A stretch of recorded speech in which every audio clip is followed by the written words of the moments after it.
When we last visited the life and times of Jesus, he had just fed 4,000 people in Gentile lands in an area called the Decapolis.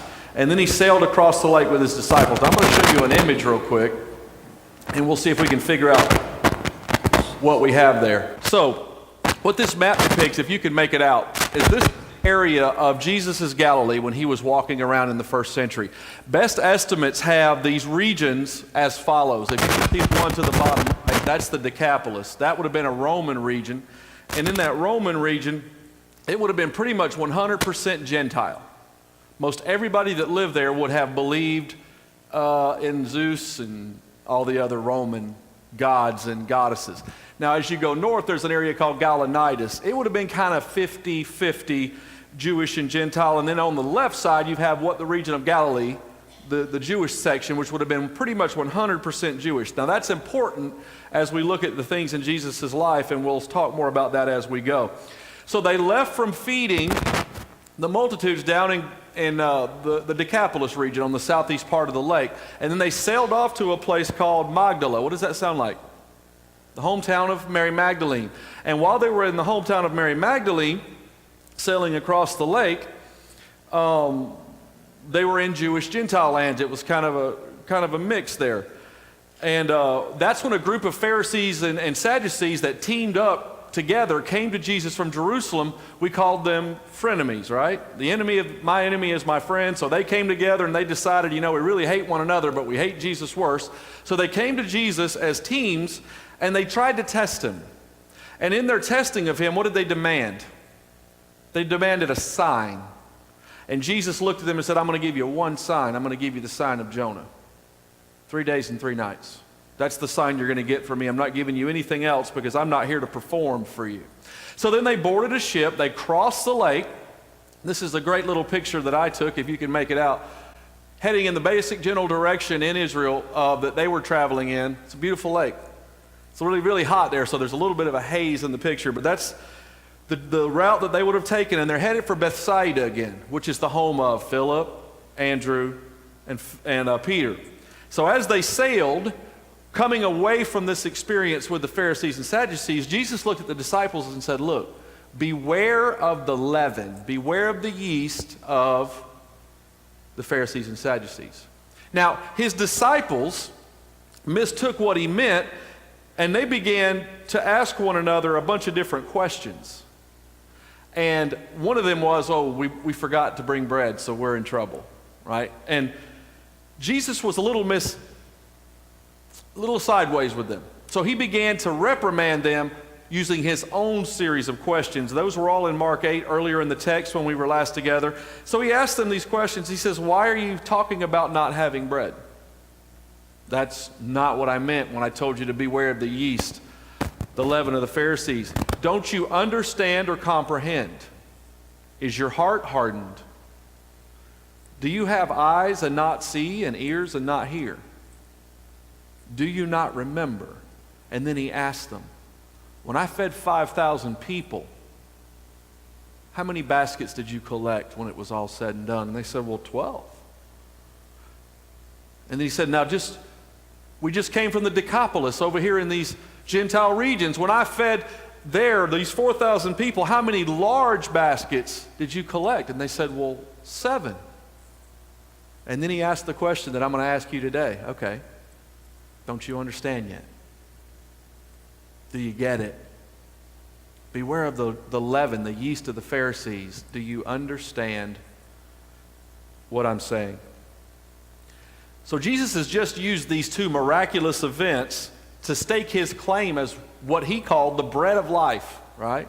Jesus says, look, I'm the bread of life, and he used 2 miracles of feeding of the multitudes, one in a totally Gentile region, one in a Jewish region, to prove what he had claimed to be.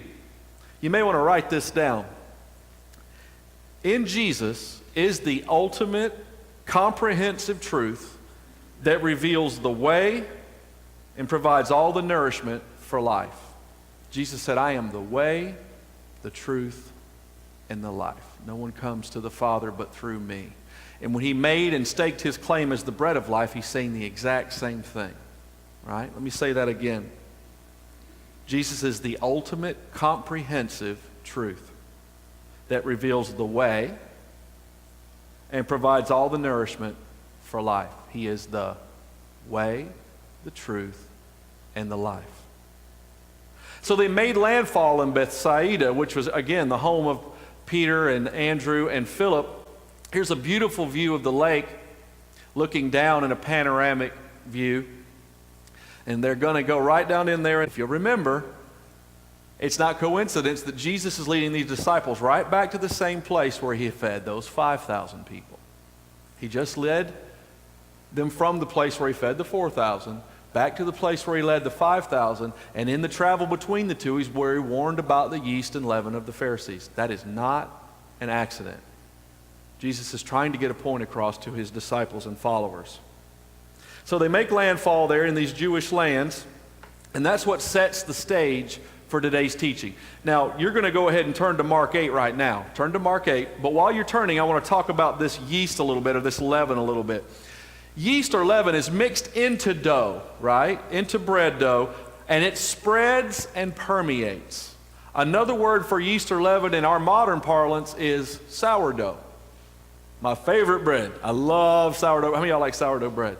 How many of you know how you make sourdough bread? You have a bit of a starter, right? And then it permeates the entire batch of dough. We'll talk more about that in a minute. Here's what Jesus is saying by using this yeast leaven illustration. He goes, look, these Pharisees and these Sadducees, they're negotiating the truth. They are negotiating with the truth. And they're doing it by spreading their corrupt doctrines and mixing error and truth together in sort of an amalgamation, and then they're feeding it to gullible followers. They're feeding these lies, these mixtures of truth and lies, to people who should know better, but don't, who simply follow blindly behind the leaders that are ahead of them. That doesn't sound all that extraordinary. It sounds like the 21st century to me, right? So what that made these false shepherds, or these Pharisees and Sadducees, was false shepherds, and it also made them Judas goats. Remember when we talked about that? When we talked about Jesus' claim to be the shepherd? He says in a text earlier, he says, they're like blind guides leading blind followers. They're all going to fall into the ditch. We've got these false shepherds, these blind guides leading these blind sheep, and they're all going to fall into the ditch together. And what he's saying is, they're negotiating the truth, but I'm teaching this, Jesus says, truth is non-negotiable. That is a fact. I don't care what you're told on the news. I don't care what you're told in the classroom. I don't care how relativistic the world that you live in becomes. There is an absolute extreme truth. Jesus is it, and it's non-negotiable if what you're talking about is a potential relationship with God and eternity in heaven with him. There is no other way. That's the truth. Jesus is the life. You with me? Now, the corrupted mixed faith of the leaders and their people mirrored the region where they're at, doesn't it? They're living in an area that's kind of mixed. Depending on what port you land at and where you do your fishing, it could be Jewish, it could be Gentile, it could be a mix. And in time, the faith of the people of this area began to mirror the mixed religions of the areas in which they live. That also sounds like 21st century America. Our faith has become bastardized and indoctrinated with the relativism of the world around us. We've negotiated the truth. So what did Jesus do with these frenemies, these Pharisees and Sadducees, these false shepherds, these Judas goats? He left them. He left them. He left them behind with an extreme warning and their followers, and he went away. We've already written this down, but I want to reiterate it one more time. We have to trust. We are to trust. We must believe Jesus as the ultimate comprehensive truth that reveals the way and provides all the nourishment for life. There is no other truth outside of Christ. Now, to do this, we must avoid what? We must avoid leaven. We must avoid yeast, which is what? That's the spreading of false teaching. That's the mixture of lies and truth. That is anything that's not as the ultimate, complete truth that Christ taught us and modeled for us when he was on the earth. Because truth is non-negotiable, yeast and leaven is a negotiation with the truth. This is never, ever acceptable. So I would ask you, who's negotiating the truth today? Do we live in a world where truth is negotiated? Okay, who's doing it? Pretty much everybody. Yeah, you could say it like this. Anyone who's not faithfully following the faith that was left behind for us by Jesus is negotiating the truth. And they are leaven. They are yeast. They are sour dough. And it doesn't matter what venue they are in. It doesn't matter how many followers they have. If they're espousing anything outside of the ultimate complete truth that Christ left with us, they are false shepherds, they are Judas goats, and they're compromising and negotiating with the truth. And Jesus taught in an extreme way against such practice. So in his questions to his disciples, Jesus had asked, look, do you have eyes and not see? And do you have ears and not hear? That sounds a lot like the prophets of the Old Testament, doesn't it? That sounds like Jeremiah and Ezekiel, who predicted a future where that would be the case. And so Jesus used two miraculous events to drive home what I believe he's trying to teach them when he says to them, like, you've got eyes, can you not see? You have ears, can you not hear? I think Jesus drives this truth home by working two miracles and sort of in an effort to point his immature followers to the truth. In both ailments of these two miracles, you need to write this down, this is important. In both instances, these people who had the blindness or the deafness weren't born that way. They were born with sight, they were born with hearing, and they lost it, and Jesus returned them to a state of seeing and hearing. That's going to be important in a moment. In Mark, we studied about the deaf mute in chapter 7. You remember the deaf mute who Jesus stuck his fingers in his ears? He led him away from the crowd. He stuck his fingers in his ears and he whispered, Ephphatha, and then he sighed and he gave the man his hearing back. Now we learned from that, because the man could immediately speak, he'd heard before. He'd heard before. Jesus was just returning him to a state of hearing. Today we're going to look at the healing of a blind man. Mark chapter 8, beginning in verse 22. We're going to look at a guy who has eyes but doesn't see. Jesus has already healed the man with ears who wasn't hearing. Now he's going to heal the man with eyes who's not seeing. And we're going to see also with this man, he'd seen before too. He had had access to sight, just like the man in Mark 7 had had access to hearing. If you're in Mark chapter 8, we're going to begin reading in verse 22, and we're going to read through 26. Mark 8, 22 through 26, that says this. Then they came to Bethsaida, like we already talked about. They brought a blind man to him and begged him to touch him. He took the blind man by the hand and brought him out of the village. Spitting on his eyes and laying his hands on him, he asked him, do you see anything? He looked up and said, I see people, but they look to me like trees walking. Again, Jesus placed his hands on the man's eyes, and he saw distinctly. He was cured and could see everything clearly. Then he sent him home, saying, don't even go into the village. Don't even go into Bethsaida on your way home. Now, this is the only recorded miracle of Jesus that took place in stages. I have always puzzled. How many of you have ever read this miracle before? How many of you have wondered why in this single instance, in all the gospel records, that Jesus healed this man in stages? Could Jesus have healed him completely with one touch? He healed everybody else that way. So there must be a reason that Jesus touched this man the first time and gave him a partial healing, and then had to touch him again to give him a complete healing. It is not a coincidence. It is not an accident. We don't believe in those things here. Or let me rephrase. I don't believe in those things, and I don't teach those things. There's no such thing as chance. There's no such thing as luck. There's no such thing as coincidence. So why today did Jesus heal the day of the man we're studying? Why did Jesus heal him in steps?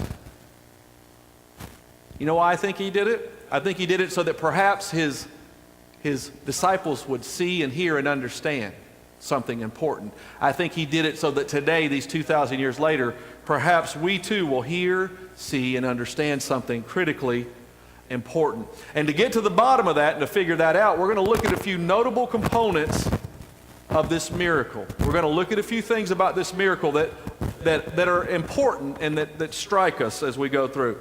the first thing we're going to find is that we have some loved ones that brought this man to Jesus and begged him on his behalf. Verse 22, we see that we have loved ones, intimate, caring loved ones who brought and begged.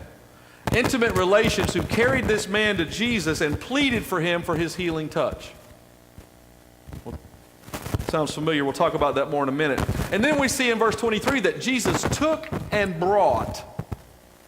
Jesus gripped the blind man's hand and he led him out of the village. That's also something that Jesus did in the healing of the deaf man that he didn't necessarily do all the time. That's a bit of an exception to his rule. Perhaps it means something. Here's what I want you to understand that it means. This was one of those times where there was some intimacy with Christ needed. Jesus needed to get this man off by himself so that he could not only heal him but teach the truths he had set aside for his disciples. And in verse 23 we have spitting, touching, and asking. Jesus spit on his eyes. And then he touched him and said, "Do you see anything?" He follows up in verse 24, and he receives the response of the blind man who is seeing, but he's seeing shadowed images. He's seeing, but not completely. He says, look, people look like walking trees. How does this blind man know what a tree looks like? He's seen before, right? Otherwise, he wouldn't know a tree from a gummy bear. I don't know where that came from or whatever, right? But as of now, his vision is partial. He can't completely see yet. So verse 25 shows us that it's required that Jesus touch him again. He needs another touch from Jesus. Jesus touched the man's eyes again, and what? He was completely cured. Now he can see completely. And then on verse 26, Jesus says something strange. Go around going home. Now what can we glean from this? Where is this man not from? He's not from Bethsaida. Otherwise he wouldn't be able to go around going home. He's from somewhere else. His intimate friends found out that Jesus was going to be in the area, and they brought him to Jesus where Jesus was. And Jesus said to him, look, as you go home, don't go back through this village. You go around it. I don't want you to make any contact with anybody in the village. In fact, don't even step foot in Bethsaida on your way home. Now, you may think this is crazy, but let's go ahead and apply this text. Here's the problem. What happens when the truth is negotiated? What happens? When the truth is negotiated, the power of God is limited. We spoke at length last week about the power of God and whether or not we're seeing it in our own lives, whether or not we're seeing it in the lives of our church, whether or not we're seeing it in our local, regional, and international efforts as Christians. Are we seeing the power of God these days? And Jesus is trying to teach his disciples that if you negotiate the truth, you're not going to see the complete power of God. Does that make sense? You start messing around with what truth is, you start messing around with what Jesus teaches, and you're not going to get to experience his full power because he said that he's not going to do that. So you might want to mark these verses down and go read them later. We're going to look quickly at them because they speak about leaven. They speak about yeast, but they speak about it to church environments. So the first reference we're going to read, it's going to be on the screen, is 1 Corinthians 5, 6, and 8 that says this. Your boasting is not good. Don't you know that a little what? A little yeast permeates the whole batch of dough. Clean out the old yeast so that you may be a new batch. You are indeed unleavened, for Christ our Passover has been sacrificed. Therefore, let us observe the feast, not with old yeast or with the yeast of malice and evil, but with the unleavened bread of its sincerity and truth. He says something similar to the church at Galatia. Let's read that together. It will be on the screen. This is from Galatians 5. You were running well. You were doing good. Who prevented you from obeying the what? Truth. Who convinced you to negotiate the truth? You were doing well. This persuasion did not come from the one who called you. This did not come from Jesus. A little yeast leavens the whole lump of dough. I have confidence in the Lord. You will not accept any other view, but whoever it is that is confusing you will pay the penalty. There's Paul talking to two different New Testament churches about this negotiation of truth, this yeast, this leaven that limits the power of God. And in the first reference, it talks about the fact that Christ is our Passover. You're aware, I'm certain, that the Passover experience as God led through Moses the children of Israel out of Egypt was the first time we get the reference to unleavened bread. They had to eat and move in a hurry because the plagues were coming. They didn't have time to make bread that rose. So they made bread without leaven. They made flat bread. They made pita bread because that's all they had time for. And God also used that illustration to teach them a very valuable truth about their lives and about the presence of anything that would sour their testimonies. They were taught about leaven in this time of the Feast of Unleavened Bread leading into Passover. They were supposed to even throw some leaven in the corners of their house and sweep it out to ensure that they understood there could be no leaven in their bread, in their homes, in their sacrifices, indeed in their lives. You can have no contaminants in your life. And when Jesus came and he became the Passover lamb for all of us, and he painted his blood on the doorposts and on the lintels, he, in essence, always purified all who believe in him because he took the leaven away for us. He took our leaven, he took our sourness, he took our delusions and our contamination, and he took it upon himself and he carried it to hell with him. And he had it judged along with all sin. And he became our Passover lamb, our unleavened bread. He became our perfect sacrifice. The sacrifice offered without sourdough, without yeast. Now, we today have been led astray. And yes, I mean us in the room. Maybe not to the degree that some others have been, but we have been led astray, and we've allowed leaven, yeast, to permeate the dough that is us independently and us corporately. And what this teaches is that those teaching these lies are eventually going to pay for the penalty of their delusions, of their corruption. They're going to have to answer for the fact that they've led others astray. They've been one of the reasons why the truth has been negotiated and the power of God has been limited. The power of Christ has been limited. So I'll ask you again, just like I asked you last week, are we seeing the power of Christ here? Are you seeing the power of Jesus in your life? Are we seeing the power of Jesus in the life of our churches? If not, maybe it's time we understood that we're negotiating the truths of Christ, and that does not allow him to work for us. When we negotiate the truth, we limit the power of God in our independent and corporate lives. Now, let's talk about how leaven works a minute. Who said they'd made sourdough bread before? All right, when you make sourdough bread, how does it work?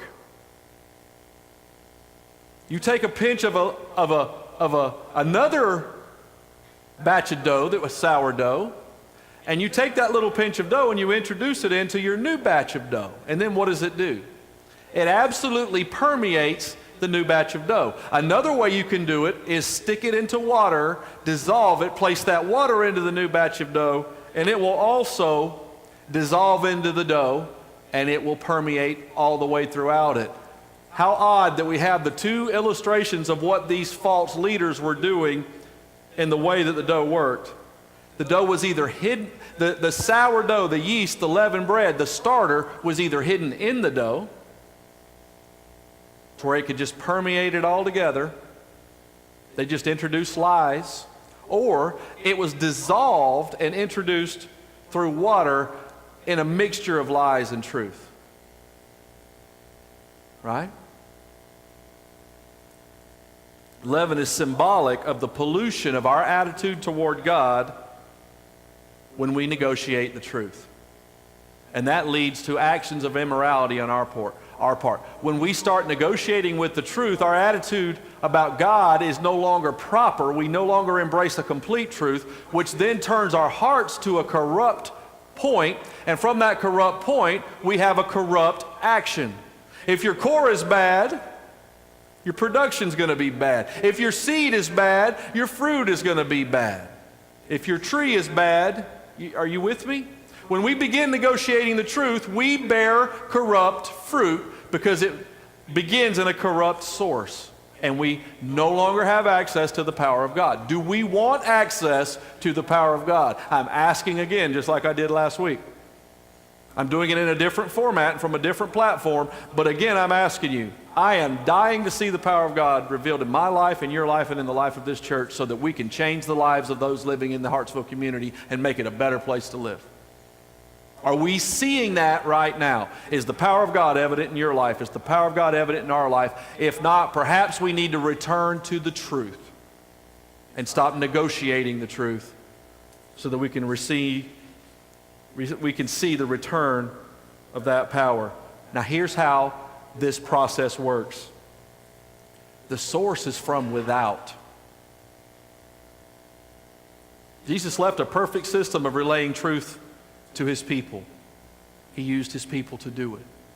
He came and was the ultimate truth as the Passover lamb. He conveyed that truth to his disciples, and they were responsible to take the unadulterated, complete truth he left with them and convey it to others. And when these lies came in, this permeation came in, this negotiation came in, it came in from the outside.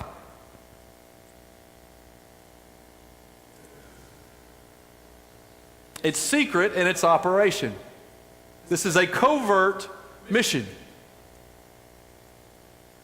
The yeast comes in from the outside, it's introduced into the dough, and it's done so secretly, deceptively, covertly. It spreads, now listen to this, guess how it spreads? It spreads by the contact of one particle with another particle. It doesn't change the whole batch of dough in one fell swoop. It changes it one particle at a time. What does that sound like? How will eternity change and the world experience revival and the goodness of God come and the power of Jesus be seen? One soul at a time. Eternity is changed one soul at a time. How is it corrupted? One soul at a time. One liar convinces another person of his lies, and then he's got a partner in crime and they go out and convince someone else of their lies. It's a small, particle by particle, person by person corruption from the outside, and it's done secretly. It's not something that's done wide out in the open. You know what else? It is widely diffusive. What do I mean by that? One particle can change countless other particles. One bad apple spoils the whole bunch. One particle can sow such corruption that exponential numbers of greater degrees of particles can be affected by their efforts. And then guess what?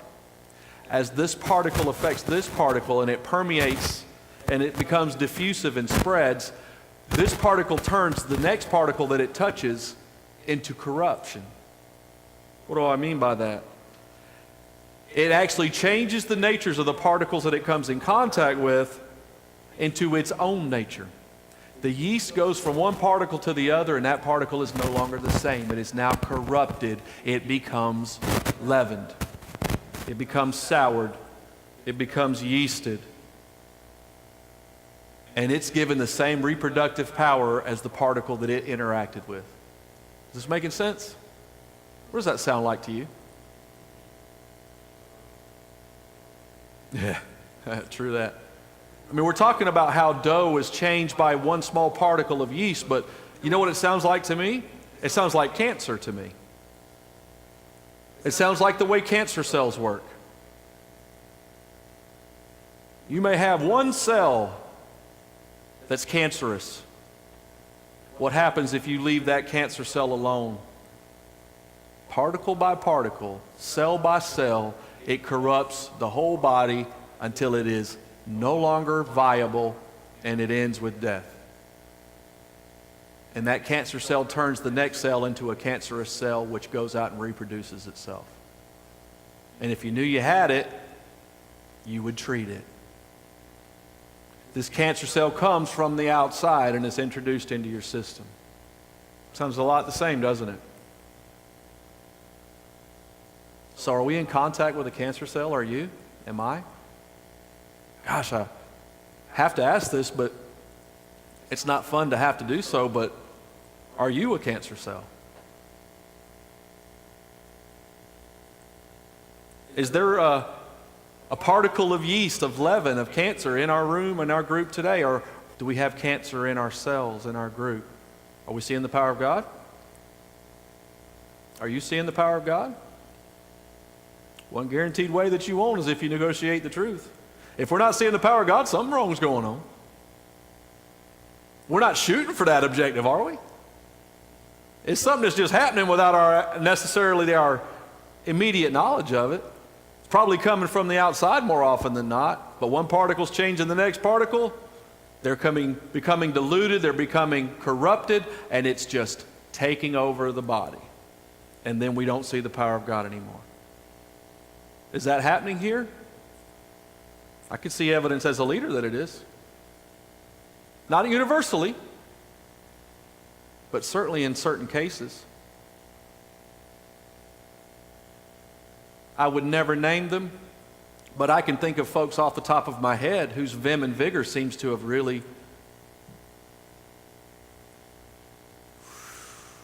kind of shrunk back. And I don't see the same sorts of output and the same sort of passion and the same sort of effect in their life that I saw at one point in time. Whether intentional or unintentional, that's a truth issue.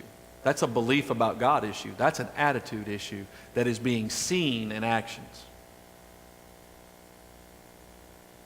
Are you in contact with a cancer cell? Perhaps you are a cancer cell. Let's go back through these steps of Jesus quickly and see if we can find out the cure, the solution. The first thing we see as we look at our story today is that some loved ones brought and begged. Let me ask you this. Are you that kind of friend?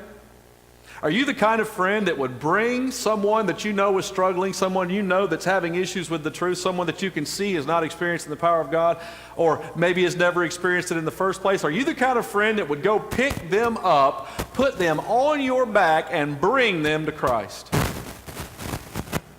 Are you that kind of friend? Do you have that kind of friend? I've given this illustration before, and I'm going to bear with me.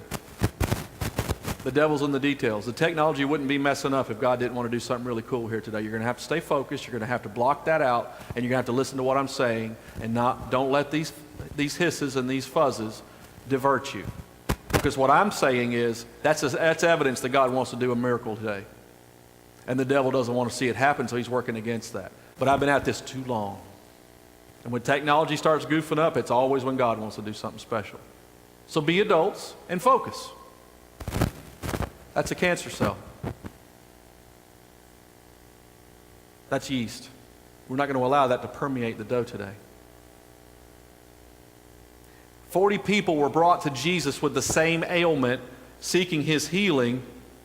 34 of them were brought to Jesus by friends or loved ones, or they brought Jesus to them. 85%. 6 of the 40 found their way to Jesus alone. 85% of the people who had a miraculous encounter with Jesus were brought there by somebody else, or Jesus was carried to them by somebody else. The overwhelming majority of people today in our world will still reach Jesus the same way. They'll reach him because you love Jesus enough to go pick them up and carry them to Christ, or you love Jesus enough to pick Christ up and carry him to them. We need some loved ones that'll bring and beg if we want to see the power of God return and we want to stop negotiating truth. The second thing we need is this illustration. Has Jesus taken and brought? Now, what do I mean by that? Stuart, what do you mean? Look at me for a second. We live in a very disruptive, a very confusing, a very distracting world. So here's my question for you individually. Are you due some intimate time with Christ? Does Jesus need to take you by your hand and lead you off to the side somewhere so you can just be with him alone? It may take being alone with Jesus to receive his healing touch for your blindness. Whether you're being affected by a cancer cell or whether you've unintentionally become one, I know none of us did it on purpose. But if we want to have the touch of Christ that will heal us of our afflictions, perhaps it's time we let him lead us off to the side and we got alone with him for a minute and we didn't have any distractions. So I have to ask this. Do you maintain a quiet time? Do you spend time every day alone with Christ in an intimate environment so that you can understand him? We're talking about intimacy that brings understanding today. Do you have systems in your life built in to where you are setting yourself up to succeed? Do you have a daily, dedicated, quiet, meditative, devotional time with Christ? Secondly, are you in a small group environment where you can study God's Word and disciple and be discipled for the causes of truth? What do those both have in common? They're intimate. There are both instances to where if you are really sincere in these two environments, you can't hide from yourself, you can't hide from others, and you cannot hide from God. Your tree is bearing a certain amount of fruit and a certain type of fruit, and whether the people in your life are telling you or not, we know what kind of fruit your life is bearing. Too bad we don't have the kind of friends that'll bring and beg. How can you claim to be walking with Christ in such a way to where you can succeed if you do not maintain a daily devotional, quiet, meditative time with him and you are not consistently in a small group Bible study with him? Let me tell you the answer. You cannot. The third thing we see here is a little bizarre. Spitting, touching, and asking. Jesus' first response to our need for truth and our need for change may not make sense on the surface. He spit in the old boy's eyes, right? That doesn't sound like a healing solution to me. But know this. A touch from Christ is always what is needed. And he decides how, where, when, why, to what degree he's going to touch you above and beyond the faith you exercise to make it possible for him to do so. Do you want to be touched by Christ? You better be prepared to let him touch you his way. His touch is always what is needed. And you know what he's going to ask you then? When you are touched, the spitting, the touching, the asking, that initial interaction with Jesus, he's going to ask you a question. Look at me. I'm asking you right now. Do you see anything?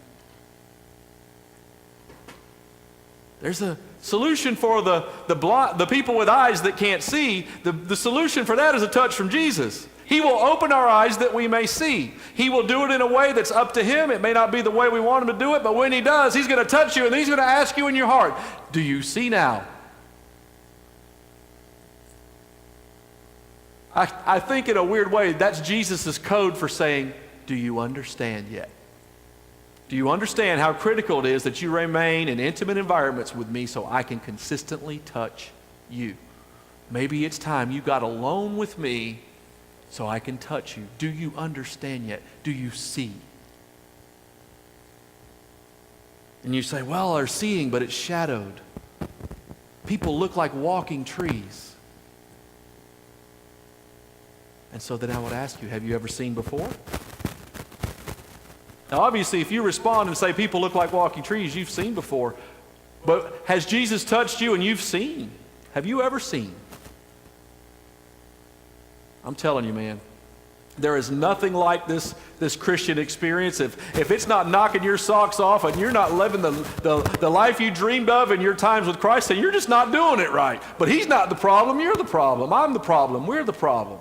Are you living an exuberant, abundant Christian life, saturated with truth, and it's revealed in the fact that the power of God's present in your life? If not, who's the problem? What's the problem? You're the problem. Somehow or another, you've negotiated the truth of what Jesus has done for us. And then the next question would be, is your vision partial now? What happened to that intimacy that brings complete understanding in your life? If you are seeing a shadowed presence of God, if you're not seeing fully God's love and grace and his power in your life, then something is wrong. What happened in your life that allowed this shadowy substance to come across your vision and to block the power of God? Where have you been negotiating the truth? It may be as simple as intimacy, and it may be something deeper than that. You may be angry, you may be hurt, you may be failing to forgive, you may be any number of things. But any and all of those things can block God's power in your life because you're not embracing a complete truth. So maybe you've been touched by Jesus, but you need another touch. You need to let him pull you aside and let him touch you again to complete your understanding. That's not a maybe, that's a definitely. Have any of you ever been touched by Christ once and it did you for your whole life? If you think that, then you don't understand how discipleship works. You don't understand how sanctification works. You don't understand how God works. There's your problem with truth right there. If you think one touch from Jesus is going to sustain you, now I don't mean save you. I mean sustain you with an abundant life that you can live now and see the power of God, then you obviously don't understand the truth. That's not how it works. Again, what we need is a walk with Christ that is true day in, day out, moment by moment. His word is a light unto my feet, a lamp unto my path, and he changes me one step at a time. Because the same thing that's true of the negative particle relationship is true of the positive particle relationship. It may take more than one touch from Jesus to clarify our vision if we wandered away far enough. But then we will see clearly and continually. Is that what we want? That's what I want. And then he may be saying to you right now, you need to go around going home. On your way home, go back in that village. Don't go back to those distractions. Don't go back to the places where you are being diverted from your intimate time with me. You may need to stay away from strange villages on your way home after having been touched by Jesus. You understand what I'm saying and what I'm not saying, right? Something in our daily route diverts us from Christ if we have not been experiencing his truth. Whatever that is, until you get a handle on your place with him, you need to skip that place, and you may need to skip that place forever. I'll give it an illustration to help you understand. Most of you know I left a life of drunkenness to follow Christ. I was a drunk. I was a functioning alcoholic. I went to work every day. I worked hard. I made a good living, but I was a drunk. And when I followed Christ with my life, there was assumption of the people in my life that I would work with alcoholics. Well, God didn't call me to that. And he certainly didn't call me to that immediately. You know why? I wasn't prepared to be around alcoholics when I first let go of the bottle. I needed to walk around that village on my way home. And I needed to stay intimate with Jesus because I didn't have the maturity yet. His voice wasn't clear enough yet. I didn't have a good enough handle on the truth yet to avoid to be in those environments and keep walking with him. You ain't got to be a drunk to experience that. Sometimes you need some new running buddies. You need to go to new places. You need to avoid old places. But do not forsake the assembling of yourselves together as the manner of some is, especially as you see the day approaching. If you think Jesus is coming back soon, raise your hands. Do you know that there are 10 things that are encouraged of the Christian when they see the day approaching? If you think Jesus is coming back soon, there are 10 encouragements that you should be doing in that process. And one of the major ones is don't stop going to church. Don't stop fellowshipping with Christians, because theoretically, those are good particles. You don't have to walk around that village going home. That's the village you need to dwell in. We need an intimacy of the loved ones that will bring and allow Jesus to bring his complete understanding. That's where we will hear, that's where we will see, that's where we will remember, and that's where we will understand. But when each of us see Jesus intimately, we see him clearly, we receive his complete understanding, we embrace his truth and we understand it, then we will learn what he would have us do. Because then we'll be ready to see the world the way he sees it. We'll be able to see it the way he sees it. Do you know Jesus has a passion for the people in your life that are dying and going to hell all around you or going to? Do you know he loves them, even if they're your enemies? You know that, right? Do you know he placed you in that environment simply because he wants to love them through you? And in order to do that, you got to have enough truth in you to see them as he sees them. Not what they're doing. What difference does it make what they're doing? If they flipped the script and changed everything they're doing and started looking perfect on the outside, it wouldn't change the fact of their eternal destination. It ain't going to make them perfect to give them access to heaven. All that hard work ain't going to pay off at all. They have to have an experience with Christ. They need to be taken away off to the side and have an intimate experience with Christ. And then they embrace his truth just like you did. But they're going to see his truth through the fruit that grows on your tree. What kind of particles are we? We're coming into contact with other particles. We're bouncing up against other particles all the time. What are we permeating them with? Cancer, sourdough, or truth?